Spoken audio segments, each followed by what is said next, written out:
It was a sad tale of sorrow, tears and blood when the civil war broke out in Nigeria on the 6th of July 1967. Though the country survived the threat of a cessation, the lingering question is, how well have the issues that threatened our nationhood been addressed 53 years after? A survivor of the Nigerian Civil War shares his experience with TVC's Amechi Kenna. The Civil War broke exactly on the 6th of July 1967 when the Nigerian federal troops advanced in two columns into Biafra.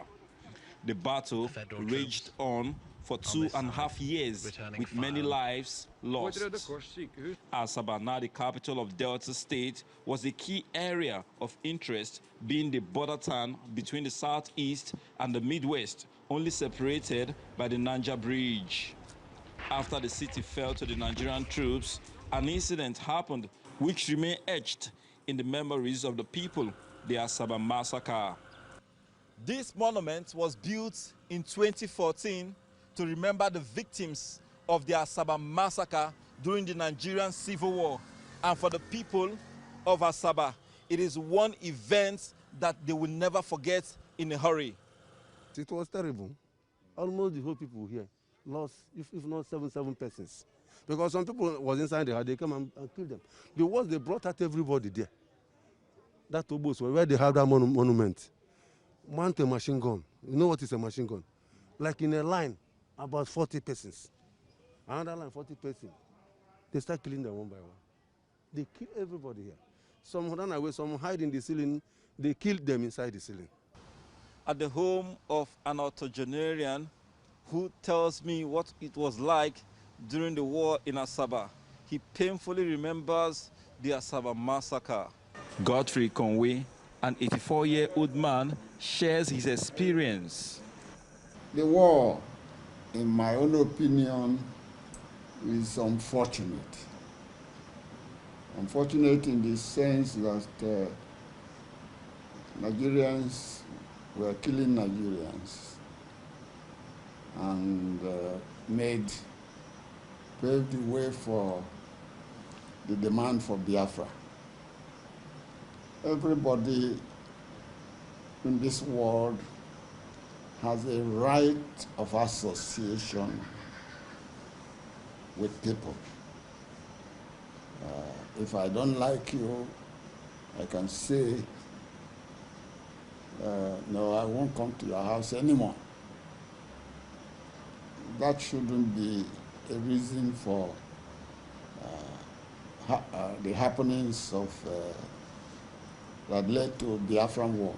We're not remembering, we're not bitter with people who committed this crime. We've forgiven them, but we have not forgotten. Only a fool forgets what happened to his father.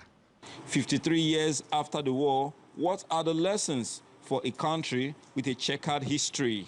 If everyone has learned any lesson, then what is happening now will not happen. It was a project gone wrong until we put it right. Until we put it right. But there is a need to sit down, put heads together. Though the war ended in January 1970 with Major General Odumegwu Ojukwu fleeing the country, the Biafran troops surrendered after massive bombardments from the Nigerian soldiers. More than 50 years after, the wounds of the war, like the Asaba massacre, remain fresh in the hearts of many who bear the brunt of a bitter but needless confrontation. Ikenna Amechi, TVC News, Asaba. Well, joining me via Skype is security expert Onai Homu. He will be talking to us more on this topic. Thank you for joining us on TVC News.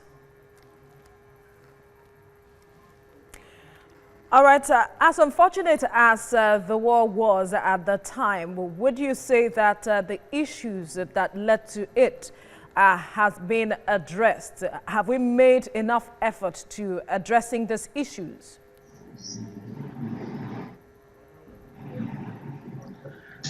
I'm sorry, I didn't get the question clearly. I said, as unfortunate as the war was at the time, 53 years on, have we been able to address genuinely the issues that led to it? Thank you, Madam Veronica.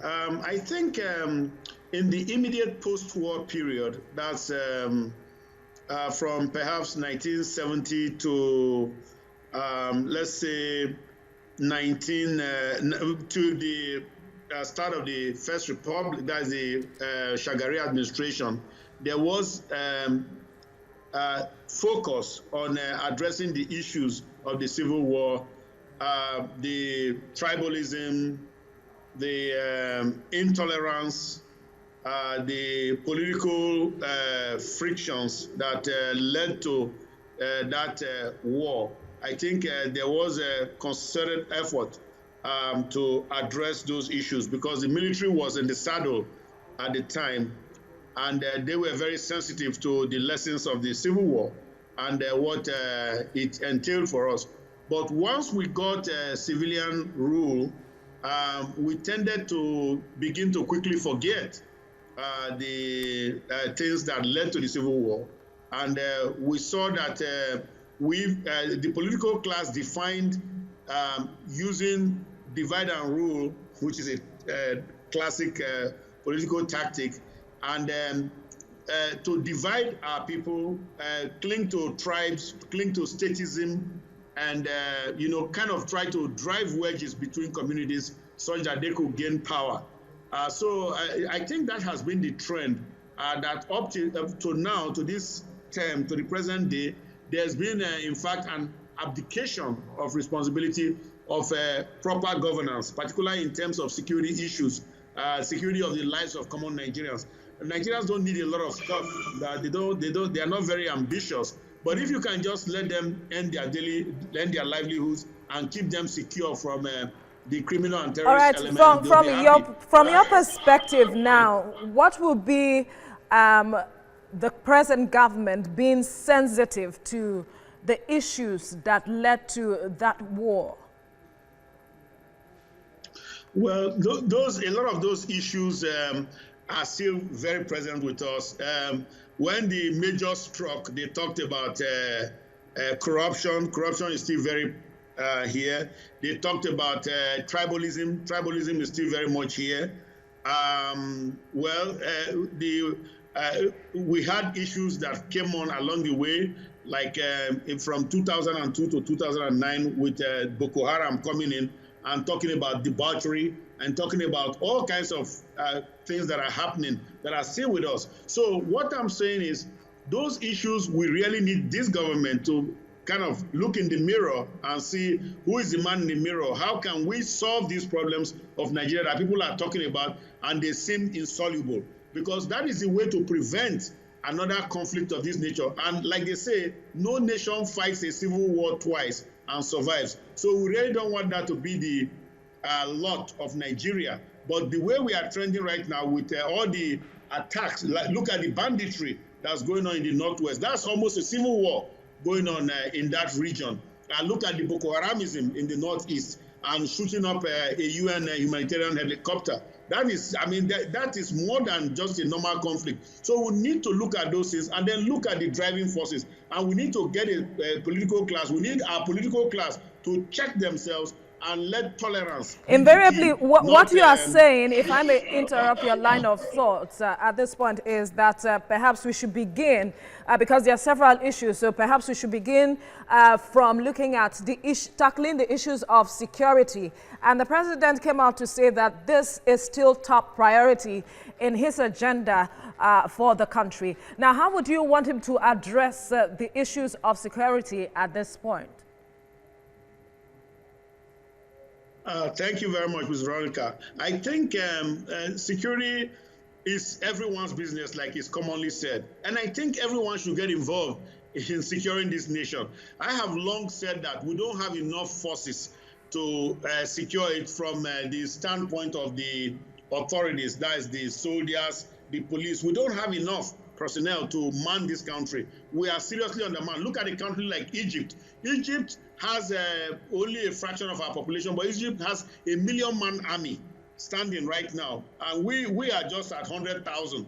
So we have a tenth of Egypt's security force in terms of the army. Our police is undermanned, underfunded. So, but that's not even the issue now. What I'm saying is, look, if you look at the kinds of threats we are seeing in Nigeria today, these are the threats that require security at the lower level, at the vigilance level. And I think the Inspector General came up with his community policing recently, but I don't think that goes far enough. So I think we need to look at setting up vigilance at every village level, vigilance groups, which are perhaps even paid by government, because we are losing more from the people that are being killed and from the assets that are being destroyed in the present security arrangement, and that's not good enough. Such that the soldiers and the police will become a response force in helping to address, serious security issues. But without going that route, we're going to keep telling this same story in the next 5-10 years.